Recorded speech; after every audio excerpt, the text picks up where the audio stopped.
Are you looking for inspiration on a daily basis? Then check out Deal to Heal Teas. With our inspirational teas, you're sure to find something to inspire you. That's dealtohealteas.com. Put some inspiration in your situation. Wear inspirational tea and be inspired all day. Let's go to dealtohealteas.com. Again, that's dealtohealteas.com.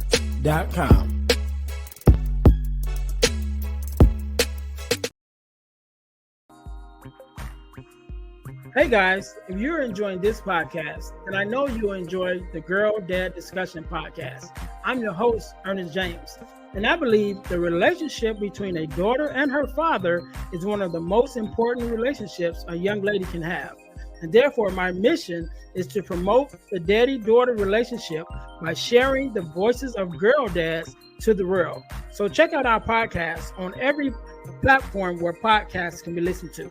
And if you want to watch the podcast, check us out on our YouTube channel. Again, that's the Girl Dad Discussions podcast with your host, Ernest James.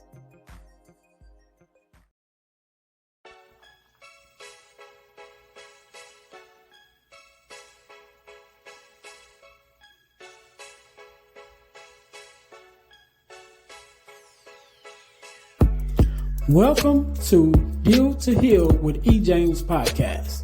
On this podcast, my guest and I will discuss topics and ways to help us to heal in every area of our lives.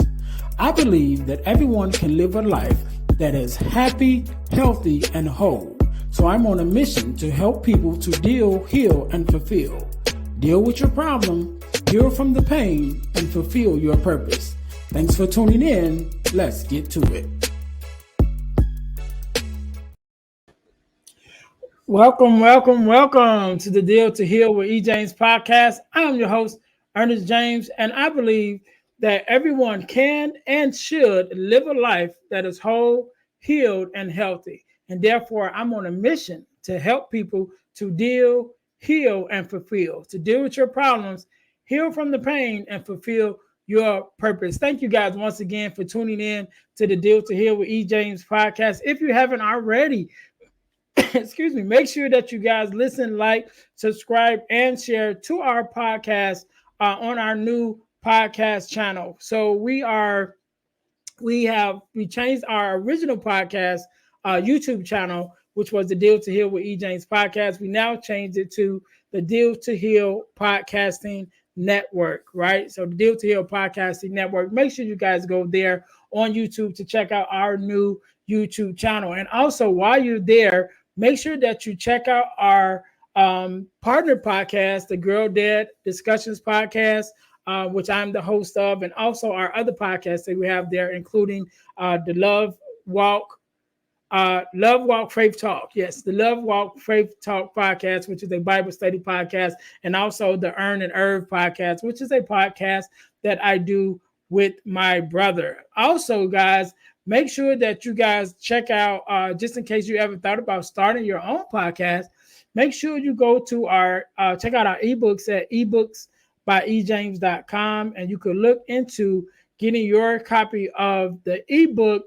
Start Your Podcast Now, right? This is Start Your Podcast Now ebook. So you can start teaching you how to start your podcast in only 3 steps. It is a podcast that I wrote myself. So definitely you guys can check it out. Definitely, I think it's worth every cent that you guys have to get into it if you want to start your own podcast. So product of the week before we get started. As you guys know, we are a self-sustained podcast, and the way that we stay on the air is by bringing you amazing products for you to purchase. So our products of the week for this week is our Purpose Journal as well as our Purpose Planner. I believe that we have to journal, or we should journal, in order to see or remind ourselves where we are and where we've been. And at the same time, we should plan our future so we know where we're going. So you guys can get your Purpose Journal and Purpose Planner in order to help us stay on the air and pay some bills and have some amazing products. The links is definitely be in the descriptions below. So make sure you guys check that out. Again, that is our product of the week. So We're going to jump right in it today. Just like any other day, we are blessed with a guest, Mr. Ronald. How you doing? I'm great, Mr. Ernest. How are you today? I am good. I am good. First of all, let me say thank you for being here. Because you could have been doing anything else with anyone else, but you are here with me and my listeners, and we definitely appreciate it. So thank you for being here. And we're going to jump right on in it. Do me a favor, introduce yourself to my audience and let us know a little bit about who you are and what it is that you do. Absolutely, and thank you for extending the invitation for me to be here tonight. And again, my name is Ronald McCray. I am a speaker, two-time author, gospel recording artist, father, husband, professional photographer, um, part-time Uber driver on the side, um, professional foodie, Starbucks lover. So that's a little bit about me. Okay. Okay. So, well, that's a little bit about who you are. But that's not the reason why we're here. We're actually here to learn a little bit more about you and your story. And definitely, as my listeners know, I bring on people, on this platform in order to who have been through some things, and have overcame those things, and some of the things that I haven't may not have experienced, and so we're here with you today. So do me a favor, if you could just tell us a little bit about your story, Mhm. and definitely being a speaker, I know you've dove into it plenty of times, but tell us a little bit about your story so we know, kind of what was your um, thing that you kind of struggled with and how you got over it. Sure. So a little bit about my story is I guess the first trauma, if I can call it that. It's unfortunate that I have a number to count from, but the first one I would say was being born into a single parent household. You know that pain that a child feels of not having mom and dad together and Mm. not understanding why they're not together. And so I just remember being a little boy and feeling like, oh, it must be my fault. I was so used to seeing them like at odds with one another and arguing, and I felt like, well, maybe if I wasn't here, then that would solve their issues. 6 years old, thinking about, ending my life. What a sad reality for a child. I had a very big family. My mother is one of six children. All of my aunts and uncles are um, they're all believers and involved in ministry in various ways, from singers to preachers and teachers, you name it. So I had a great introduction to Christianity, the Christian faith, as a little boy. But not only my mom's side, but my dad, he and his family are believers as well. And so, to be more specific, I was raised in the Pentecostal church. So I was used to hearing people like shouting and dancing and speaking in tongues. Like that was a norm for, my experience of going to church. And so, again, growing up in a single parent household and being in the middle of the parent war, one weekend I was with mom, one weekend I was with dad. Um, and I think around about 7 years old, was the first time that I experienced sexual abuse. There was an older male relative and two of his male friends who um, would like watch porn with me in the room and like experiment on me, like what they saw the guys doing to the women in the films. And so I can't even tell you how long it happened, but it was like a continual thing. Sometimes there was involvement of weapons, like being forced to perform um, oral sex. Um, and, I'm just this innocent little kid not knowing what was happening. I thought it must have been fine, or that it wasn't anything bad per se, because the, the family member that was in the room, he would have been the person that I should have been able to look to for protection and safety, Mm. not knowing that he was, the main perpetrator of my abuse. And so um, it broke me in a lot of different ways, in ways that I couldn't have even put into words. Um, as a child, just wrestling with different feelings. And I remember the first time I felt shame. I don't know, like if you or any of the other listeners can like recall that first moment where it feels like there's this stain on you, like of guilt or wrongdoing for something that you had done, and that shame was like imposed on me as if I, wanted to do like that. I was a consenting adult to these Mhm. experiences, but I was a child, and so I lived with that shame for many, many years until one day God set me free from it. But I probably had about 9 abusers that I can recount. Um, the majority being male and one being female, and so I just really grew up in an identity crisis, unsure of who I was, being very young and experiencing same sex attraction, and not knowing that um, young boys, and I guess the same would be for girls as well, who have experienced abuse by a member of the same sex.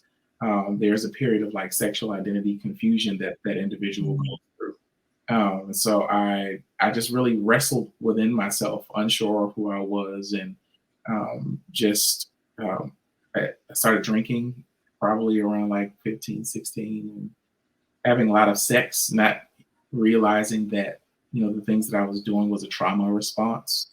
Um, Mhm. I became very rebellious, and I'll say it this way: like high school was a challenge for me. Like I barely graduated. Like I skipped my whole ninth grade year, like drinking and hanging out with the wrong people. Um, but I guess I was looking for something to help me to cope with the pain of life, Mhm. um, the pain of the things that had happened to me, the pain of at times experiencing like rejection and abandonment by my father. He had an addiction to drugs and alcohol, so he was more absent than he was present, and it left me feeling like I didn't deserve his love. I didn't deserve his time. And I would ask questions to my mom like, why doesn't he love me? Like, what's wrong with me? And so I started to look outwardly for that love in different places and things, and relationships and sex, and again drinking and clubbing, and just kind of wilding out, if I can put it in those terms. And I just kind of reached this place where I was tired of living, tired of life.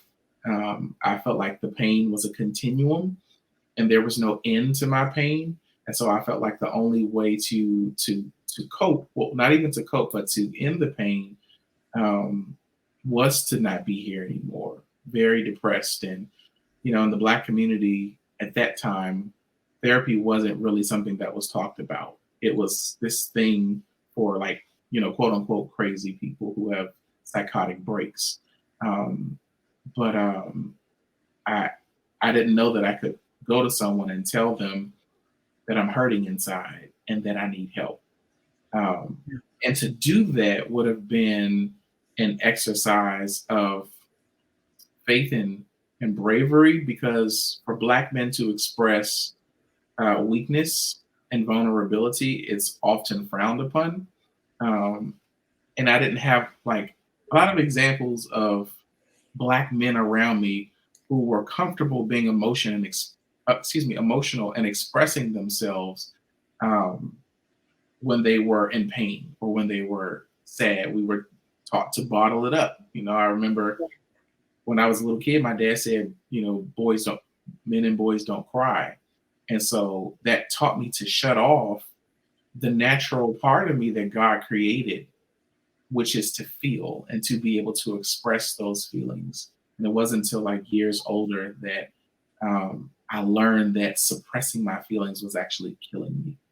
Not Right. physically, but um, it was destroying my mental health. It was destroying Right. my relationships and my ability to connect and relate healthily with others. So just to kind of like fast forward, I always acknowledge God's role in my journey of healing, Mm. because when I, gave my life to the Lord in 2009, I was, filled with the Holy Spirit.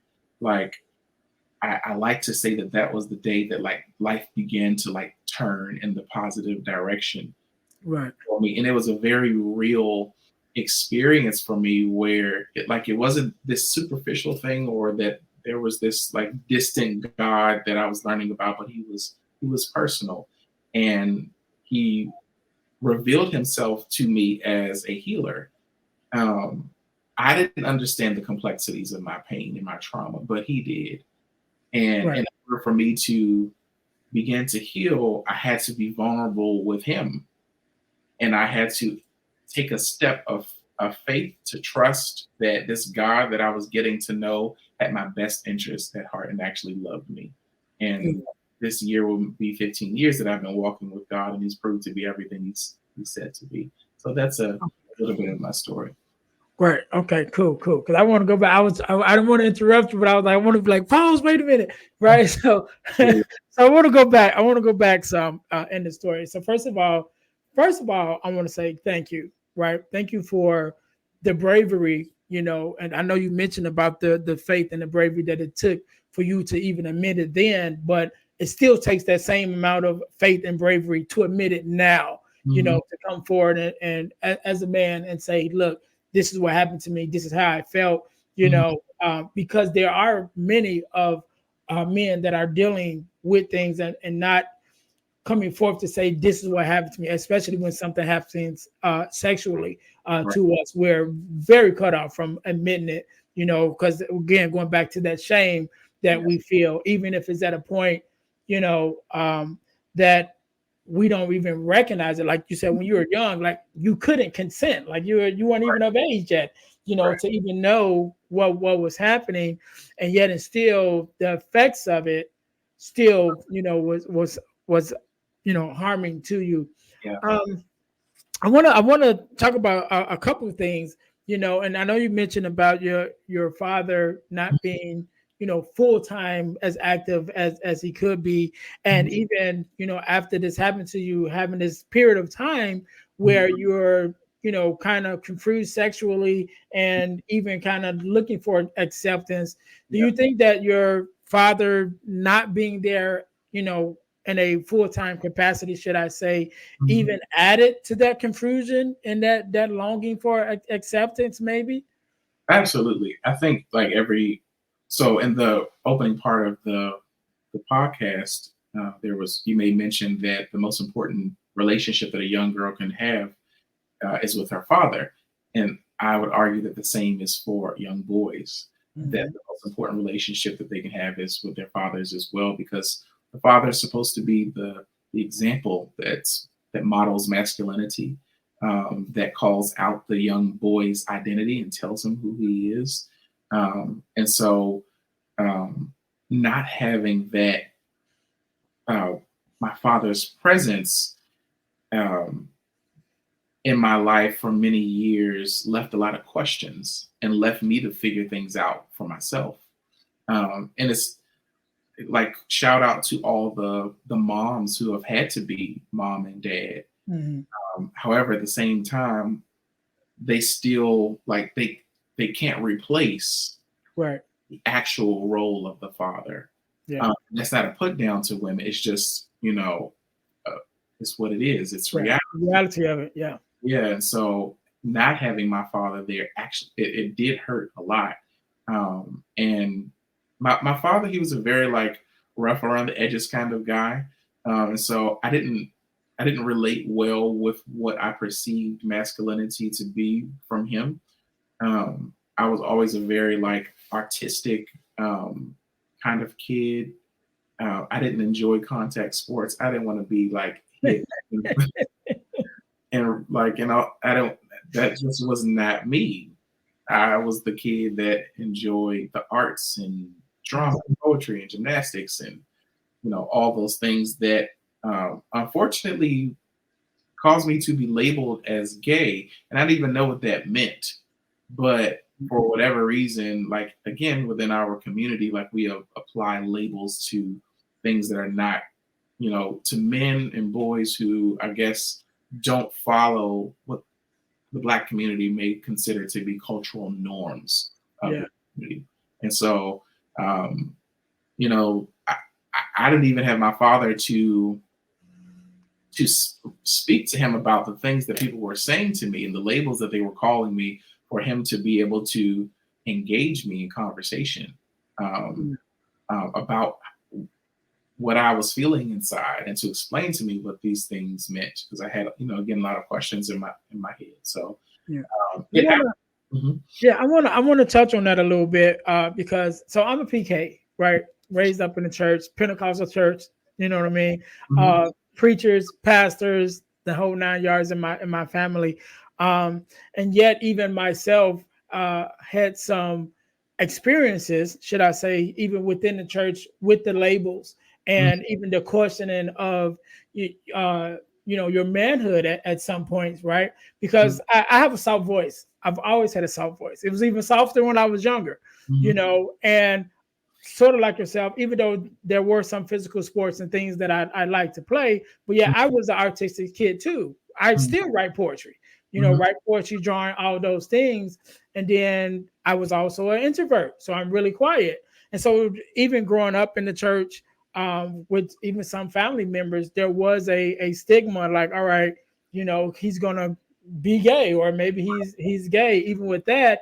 And even to the point where in my teenage years, right, because I wasn't promiscuous, you know what I mean? So first of all, I'm gonna go on a tangent, but first of all, we're taught we ain't even supposed to be having sex. You know what I mean? You're not supposed to have sex after marriage. You know what I mean? You know that whole thing. And yet, when you don't do it or don't outwardly pursue it, then they question you. Right. You know what I mean? So that was me. Number one, I'm shy, right? Number two, I got a soft voice. Number three, I've been learning my whole life that we're supposed to sustain until marriage. So I'm not even pursuing that. Even as a teenager, I'm like, I'm okay. You know what I'm saying? But then it's like, now you're looking at me side eye. I'm doing what you told me to do. You know what I'm saying? But now you're looking at me side eye and still, again, putting those labels or even questioning, you know, which I was very confident in who I was. Thanks to my parenting with, I grew up in a 2-parent household with my mom and my dad. My dad, very stern and solid in who he was, but my mom also very, very smart and very nurturing. And so all of us grew up with a strong sense of who we were as our own stuff. Like we were at a young age be able to stand up and say, no, this is me. You know what I'm saying? Because of how we was raised. So those things that were being said didn't affect me. It probably hurt my feelings. You know what I mean? But yet and still, it didn't affect me personally as to make me question who I was raised to be. You know what I'm saying? But I just had to touch on that because I know it's a real thing. You know what I mean? Like the very people who, and I'm not putting down the church. Again, I'm a PK pastor, all of that. So I love the church. But there are people in the church, and there are some church normalities that have to be called out in order for a stop to be put to it, and that's just one of them, right? But I want to go fast back for it. Fast back for it. You were mentioning about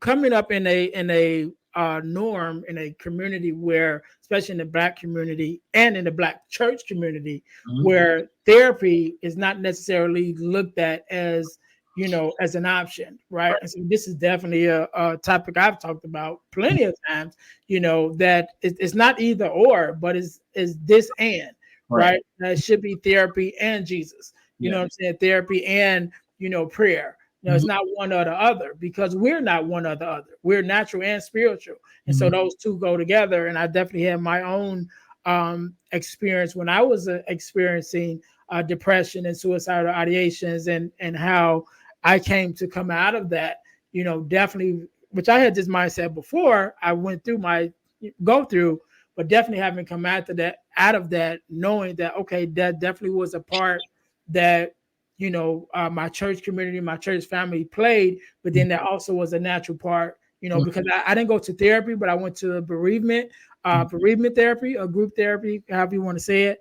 And that made such a difference in my life, during that time period. So it was both of those things that helped me to come out of it. And so when you're, kind of overcoming the things that you went through, you know what I'm saying? Like, what was kind of your balance, or the way that your faith and therapy played a part in coming together to help you make it through that time period? So what I think what helped me to pursue therapy was someone in the church telling me it's okay to pursue therapy, and that you seeking out like therapeutic um, help and counseling is not an aversion to your faith, because I believe that it was for so long because of like, and I'll say rhetoric that I've heard in Christendom at large, um, and so I had a lot of anxiety about that first therapy session. And I'm, praying like, Lord, I'm not like replacing you going into this. But of course, he already knows that, he knows my heart, but that's just where my mind was. And so I had barriers to overcome to be able to get to therapy and then to unpack life in therapy. Yeah. And so in that space, well, my therapist is also a believer, but it was incredibly beneficial, one, to be able to hear myself say things that I hadn't, maybe never communicated out loud before into Yeah. Yep. somebody else, and for them to extend compassion and empathy for me and to tell me it's okay to be vulnerable. It's okay to, if these talking about these things make you cry. Again, all of these are barriers that had to come down. And so just kind of navigating the space of faith in therapy, it wasn't as hard as I thought it would be. It was kind of seamless when I think about it. Like my therapist would pray with me, in our sessions as well. So I didn't feel uneasy outside of just those like initial nerves. But now my therapist, I feel extremely comfortable with him. And I think that um, had God not led me to therapy, I might have been like, I might not have been as far along in my journey of healing as I am today. Yeah. And so let's talk a little bit about that journey of healing, and how has that been for you? Because I know one of the things that you believe, which I'm sure is true, is that there's a journey to healing, Mm-hmm. right? And it's not a overnight process, and it's not even necessarily a destination. I guess you could say Mm-hmm. a physical destination, maybe, but maybe it's a manifestation of a spiritual destination, probably. More so. So even in your healing journey, Uh-huh. what kind of has that been like? Even after I don't know how far removed you are from the therapy, or the original, sessions of therapy when you first started. But even to get to the point that you are now, how has that healing journey been? And what is the, if I can call it a destination, what do Uh-huh. you believe that destination of healing is, for us as a people in general? Great question. And so the quote that I usually share is healing is the journey and wholeness is the destination. Uh, Mhm. Healing is the everyday work that we put into healing. And healing doesn't mean I meet with my therapist every day, or like healing to me means it means acknowledgement of pain. Mm. Um, it means willingness to um, work inwardly, um, on that pain. Like if visually I could give like an illustration, if there was a safe that like had all of my traumatic, painful experiences in it, and it lived inside of me, and I just kept it there, but I still lived life like it's still there. But I think a part of healing is opening and addressing the content of what's inside. And so um, I think everybody's destination is different.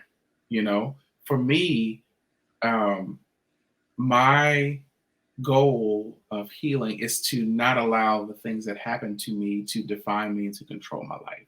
Mm-hmm. Like I have the power to be able to define me for me. My trauma doesn't have that power over me anymore. Um, and so I think as a people, that destination, we have the opportunity to kind of put into words and vocabulary ourselves of like, what is it that you would like to see for your life? Because there are people who are stuck in the cycles of the trauma response, and they want to know that it's possible to break that cycle. They have concepts and ideas of what a life of freedom looks like. Maybe there's somebody in their life that is an example of what they would like to aspire toward, and identifying those measurable steps that will help them to walk in that freedom and that liberty and that power. I like to think that a part of healing is taking our power back.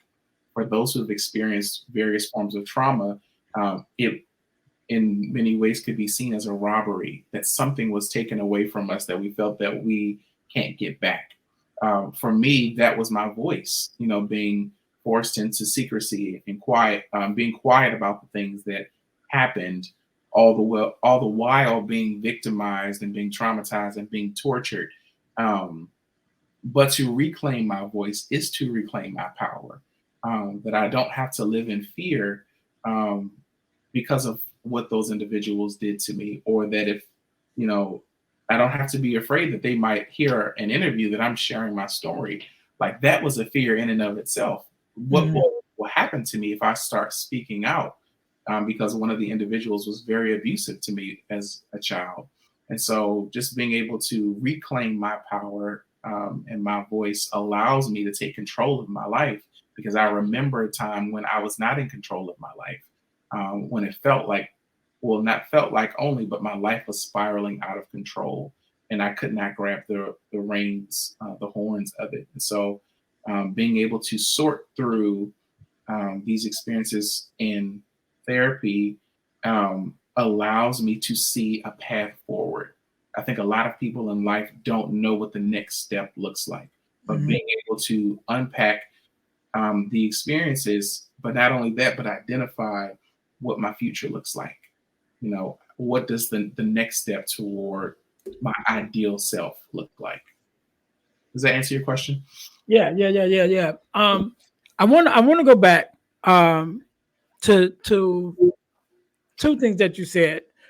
First of all, let me say this. I'm glad that you found your voice, right? But because I think a lot of us lose our voice, and I don't mean that in a natural way, but I mean, that faith and that bravery that we need to speak on our life experiences, Mm-hmm. and sometimes, just as you said, sometimes it's a fear of how it will affect the people who are part of your story and maybe the part that they played in the story. Mm-hmm. But one thing that I've learned, definitely over my years, we can't tell the story of Joseph without mentioning his brothers. You Right. know what I mean? Like that's where it started. Right. It started with his brothers. Everything that happened in his life, you know, was put on that trajectory because of the jealousy of his brothers, right? And even after that, the things that happened with him being thrown into the pit, and then being made advances to by Potiphar's wife. You know what Right. I mean? Like all of those things are, though it may make them feel some type of way, Yeah. but it's your story. You know what Exactly. I'm saying? And so we have to get to the point that we are confident and brave enough to tell our story no matter what happens, or how the people that play the part, how they feel about it. Because number one, if it's true, You know Right. what I mean? Like the part you played is the part you played. You know Right. what I'm saying? And so definitely congratulate you for finding your voice and using it. And want everyone to make sure that when we get to that place where we're strong enough to tell our stories, that we don't dim our light Mhm. because of how it may shine a spotlight on someone else. You know Right. what I mean? Because if that part of your story, as long as it's true Right. and it's real to you, Mhm. it is what it is. You Yeah. know. But I want to go back a little bit because you talked about the pain, Mhm. right? And you also talked about, going through a period of really thinking about possibly taking your own life, Mhm. right? And so I've definitely been through that, um, been in that space myself, right, in my life, and definitely before I went through my place where I felt, suicide ideations and having those thoughts. I think there was definitely a misconception, definitely on my part, but Mhm. definitely on the people that were around me too, of what that even looked like for a person to be even get to that point, right? And so that's one of the things why I mentioned about the pain, because that's one of the ways that I express it is when you start thinking about suicide and suicidal ideation, it's not a conversation of it's not a conversation of ending your life. It's a conversation of pain, Right. right? Because it's when you get to the point where you really don't feel or can't comprehend another way to end the pain. Not that you want to end your life, Right. you just want the pain to stop, Yeah. Right. and you came to a position in your life where you don't feel like there's another way, Mhm. and so I really want people to understand that, because I it's a misconception, and also we can't judge, Mhm. right? We can't judge what we can't see, Right. because a lot of time we judge people on the things that we see. Right. So when I was going through that time period of my life, it would have been easy to say that, oh, he took his own life because he went through a bad divorce, and that was nothing. I could have made it through a divorce, you know what I mean? But I always say you can only see what you see. You don't see everything that's up under that. Right. You don't see the emotional havoc that my divorce, sent me through. Especially being raised in a two-parent household, and I always thinking like that's the goal, and Right. then you make it to the goal, and then now it's pulled from under you.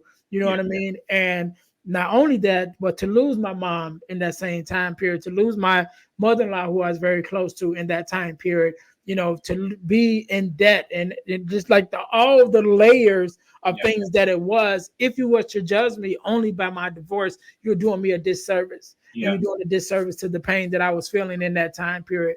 And so I just like to share, shine a light on that, because people who've never experienced it don't get it. Like there's so many layers under that top layer of pain. You might see the top layer, but there's so many other layers up under that plays a pivotal point, even with someone even getting to that space.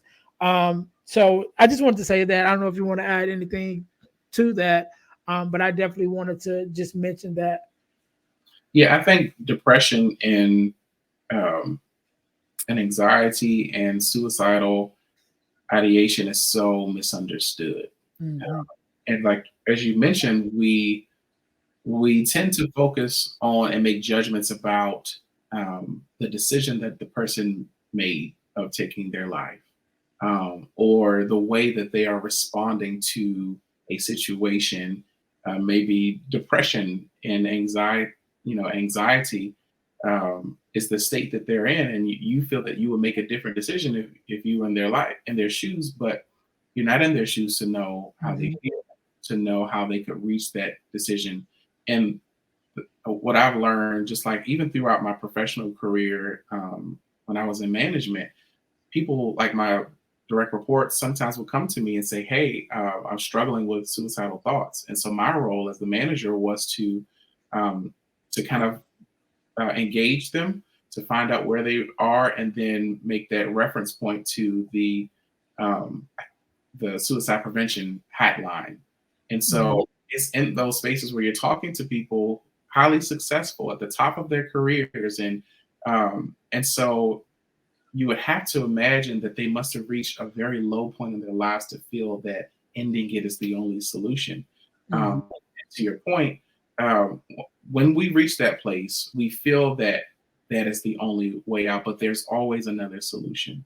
And so I think that that's the where the value of friendship comes in to place. When we can be vulnerable with people and transparent about what we're going through and what we're feeling. I can't. Well, I'll tell you. Like a friend of mine said to me, and it almost like knocked the wind out of me. He said, "If I didn't have you in my life," he said, "I probably would have taken my life." Um, and this individual is married, has a family, and just to imagine the pain that that would leave with his family of him no longer being there for for his family. But it showed me how valuable it is for us to have relationships with people. Yes. Then we have an opportunity for someone else to speak into us, to encourage us, to help us to see a different, maybe even a different perspective about where we are, and then to help us to navigate to an alternative direction. And I'll just say, as someone who's been there more than once and has wrestled with suicidal ideation, there's always a better way. There's always another solution that maybe you're not aware of, that maybe you haven't been introduced to yet, but there is a better way. And and anytime I talk about this topic, I love to speak into people and remind them of their value, their worth, their loved. And because sometimes we can reach a place that's so low that we don't feel connected or attached to our worth and value anymore. So for anybody that's listening that may be at that place of on the brink of wanting to to take your life, I want to remind you how the world is a better place because of you. And even if you are in a place where you can't see that, I pray that God himself, and that he uses people to remind you of your beauty and your value, and that they can shine the light on the next step to help you to recover from this place that you're in. Yeah, and I appreciate that, and I thank you for that, and I also agree with you 100% with how important your friendships, and not just your friendships, but relationships are to your life in general. But definitely when you get into those spaces, because it definitely was, my friends and family played a very strong part in helping me get from that space that I was in. And I can probably say too that if it wasn't for them constantly, pulling me from that space, constantly working with me to, open the shades, you know what I mean? Let the sun shine, and getting outside the house, even when I didn't feel like it. If it wasn't for the part that they played, there is a high chance that I might not be here. And so I definitely agree with you 100%, on the relationships, how pivotal they are in our lives, especially when we start dealing with depression and suicidal ideations. And that's why it's so important for us to have these conversations. And so that's why, I'm spending a little bit more time on this part, because number one, as men, and then as Black men, it's not a conversation that we have all the time.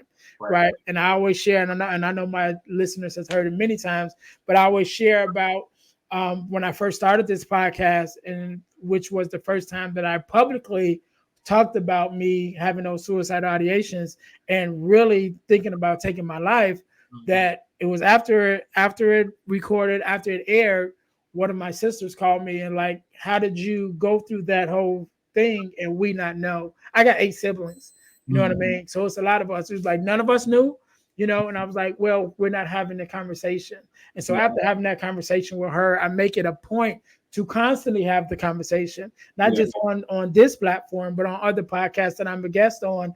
I have the conversation because I want it to be normal for us to be able to express ourselves as men, and as people who are dealing with depression, dealing with suicidal ideation, to say, look, I'm hurting and I need someone to talk to, and not to be judged, but to be understood.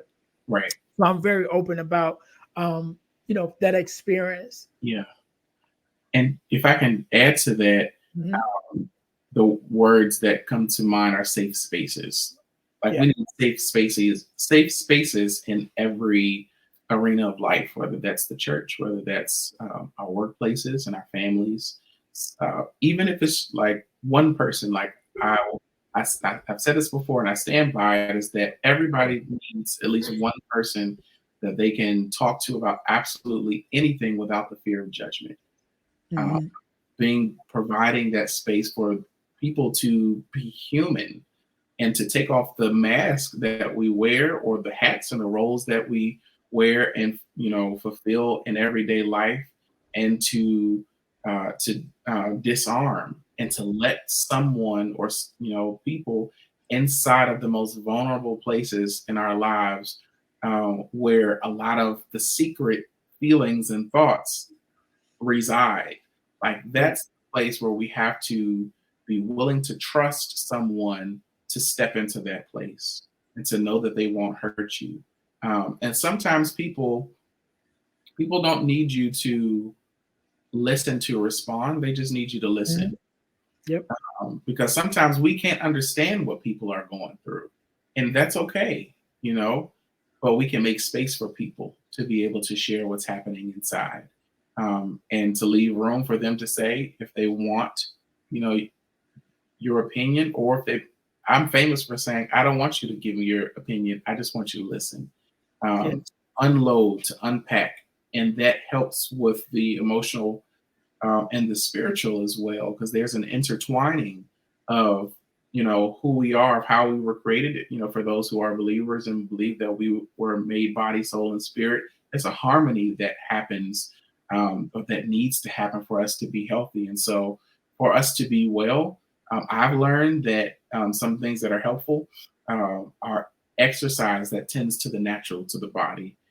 It helps with hormones and my emotions, and helps to regulate how I'm feeling. If I'm stressed out and anxious, a great gym session, by the end of that workout, I'm feeling pretty good. I'm able to think a little bit more clearly.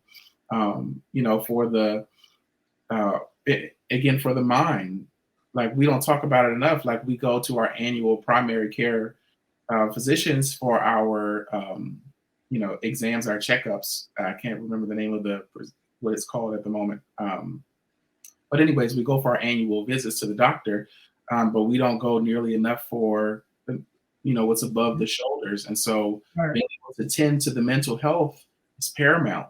It affects how we are able to show up in life and how we are able to engage our own selves. Like sometimes in life, we can reach a state where we become detached from feeling, and we're just so submerged with weights to the point where we are like numb to what's happening inside. And that's a very scary place to be in. And so being able to be in a space to name your feelings, like to put a name to it and to unpack those feelings, is incredibly helpful, because it can make the difference between an individual who decides to take their life or doesn't.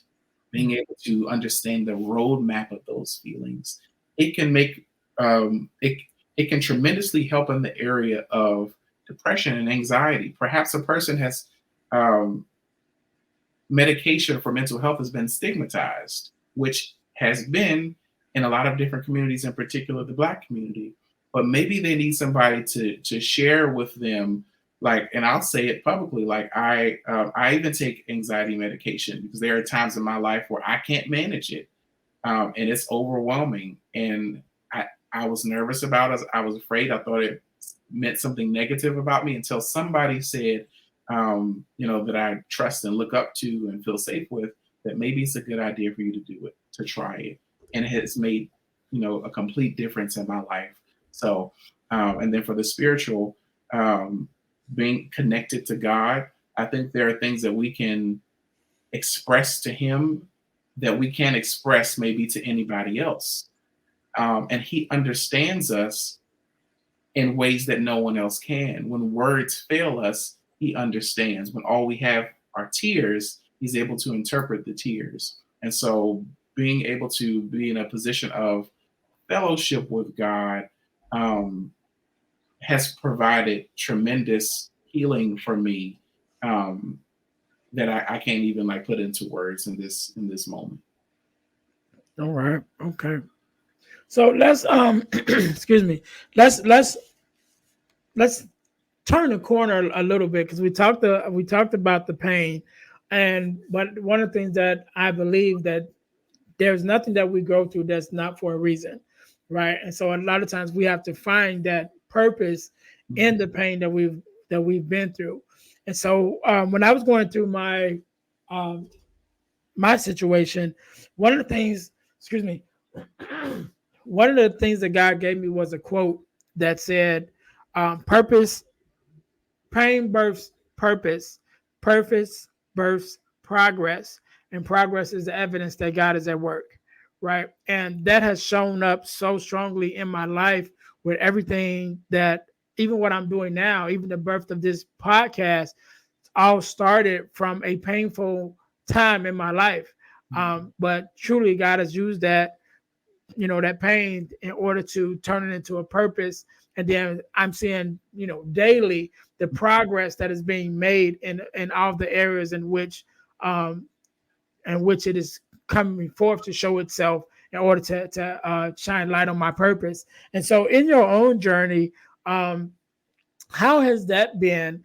We're really sitting down and considering, not just this trauma that we mentioned, but just all the traumas in your life and things that you made it through, and realizing that there is purpose in that pain. And how have you used that to be able to kind of turn the page in your life to now take that pain and be able to help someone else?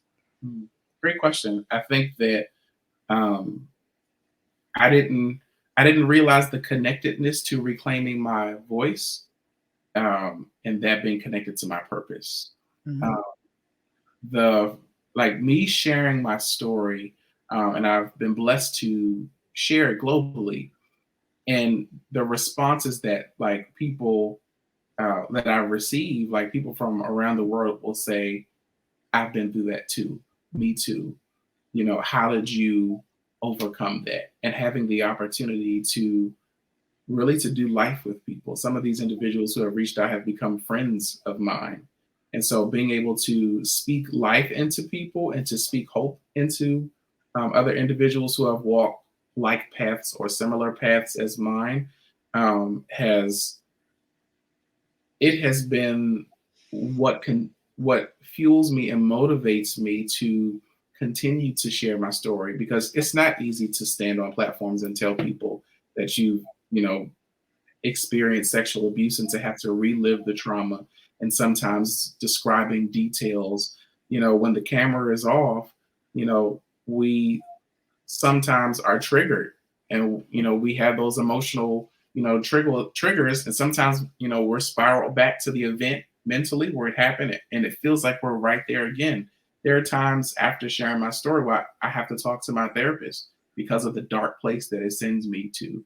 And so uh, my why will always be the people that sharing my story with helps, and helping, knowing that I'm helping someone else to live and not die. That is, I can't tell you the level of fulfillment that it brings me.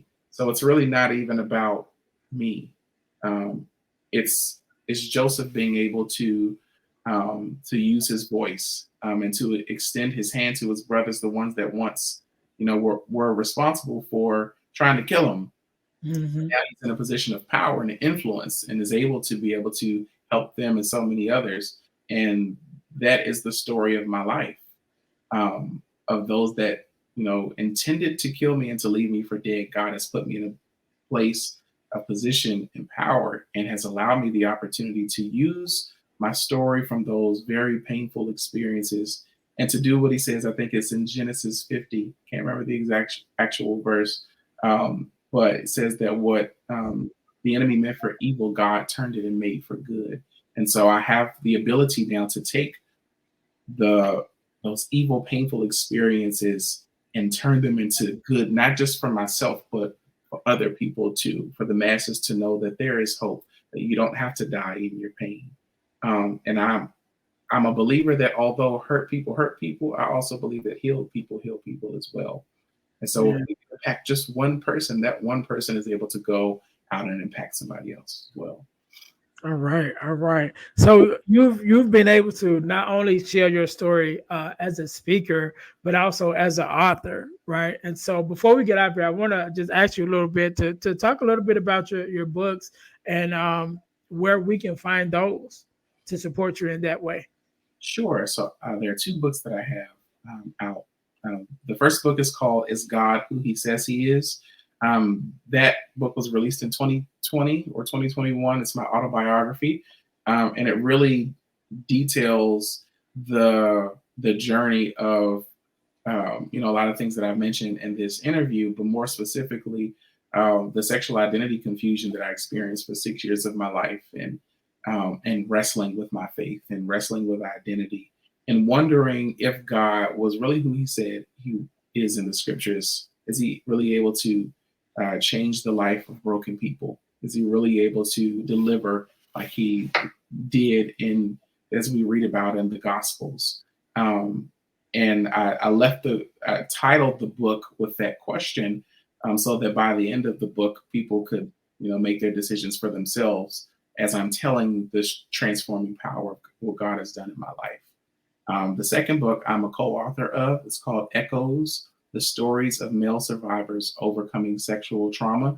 It's an anthology project of about maybe 14, 15 authors, all who are, males who have experienced sexual trauma, and they're speaking about their experiences. Some are, you may read some stories that may start with pain and end with triumph, but there are some stories that don't necessarily, that person hasn't gotten to the triumph. Mm-hmm. They're able to talk about and put pen to paper about where they are in their pain. And so it's a very eye-opening, real life, up close experience of what it's like to be a male who has experienced sexual trauma. I mean, I highly encourage anybody who wants to better understand the life experiences of male sexual trauma survivors to read that book, and also the first book as well, which are both available on Amazon. All right. All right. To my listeners, we will make sure that we put the links to both books in the description. So you guys, whether you're listening to this or watching this, can go in the description of the episode in order to get that information. Ronald, I want to thank you so very much for coming on, for sharing your story with us. I want you to have the last word, and I want you to leave us with maybe a word of advice or inspiration, have you feel, and also to leave us with where we can find you, as well as follow you and things like that, your social media. So I'll give you a couple of seconds to think about that. To my listeners, thank you guys again for making sure that you guys following us. Make sure you also check out our websites, right? Our other websites that we have, and make sure you guys go to the dealhealfulfill.org. That's dealhealfulfill.org, which will give you more information about myself as a speaker, podcast, and author. It definitely opened up a little bit more about who I am and what I got going on, and also ways that you can hire me in order to come out to be a speaker or facilitator at your school or your organization. So make sure you guys go check that out.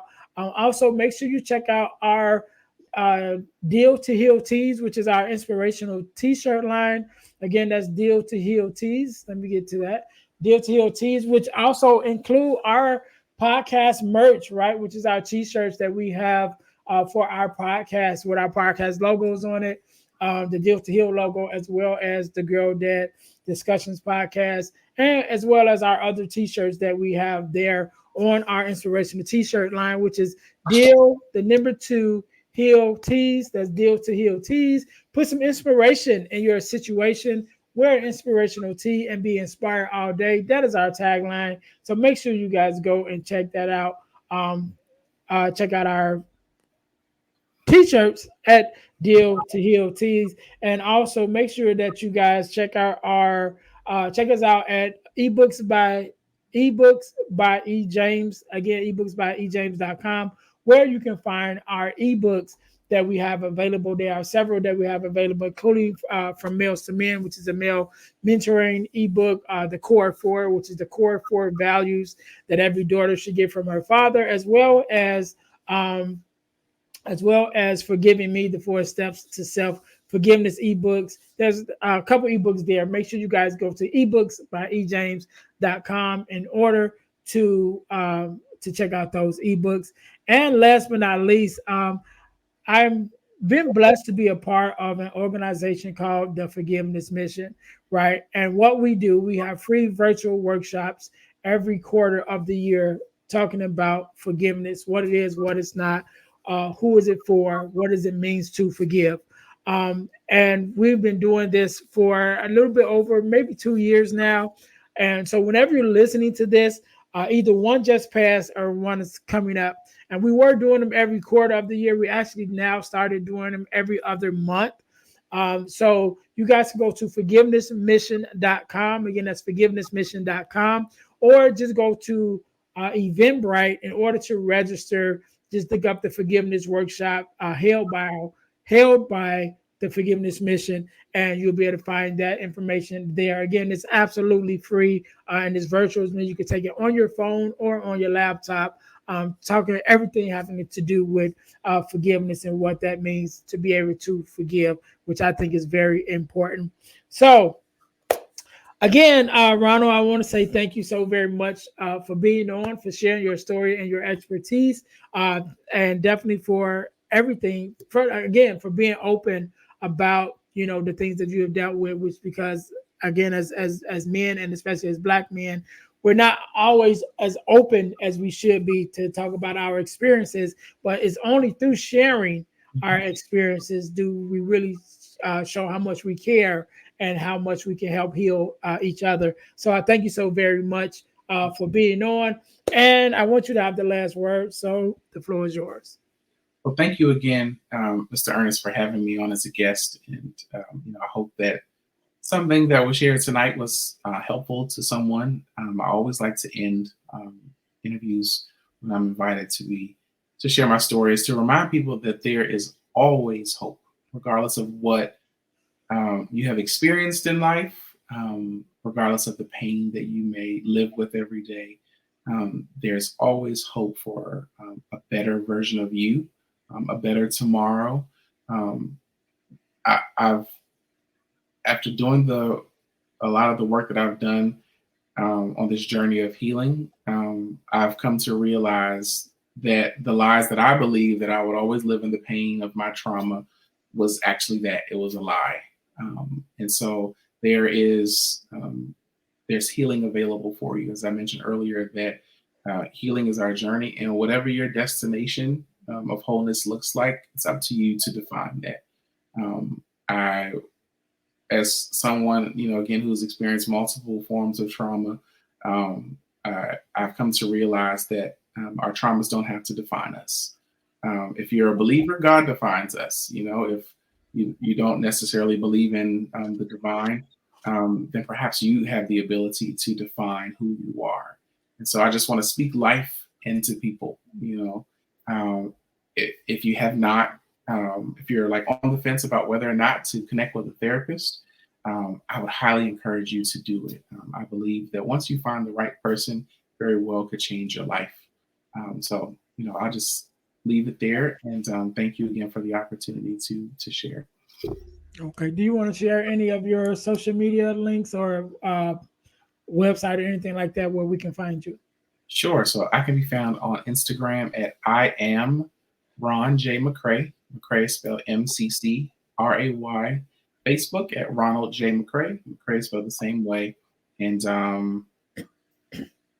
I'm barely on TikTok, so it's not noteworthy to give you my TikTok handle. No problem. We can't end it no better than that. To my listeners, thank you guys once again for tuning in to the Deal to Heal with E. James podcast, where our mission is to help you to deal, heal, and fulfill, to deal with your problems, heal from the pain, and fulfill your purpose. Thank you guys for tuning in. Until next time, you guys be blessed. Thanks for listening to the Deal to Heal with E. James podcast. Remember to listen, like, subscribe, and share. This episode has been brought to you by Deal to Heal Teas.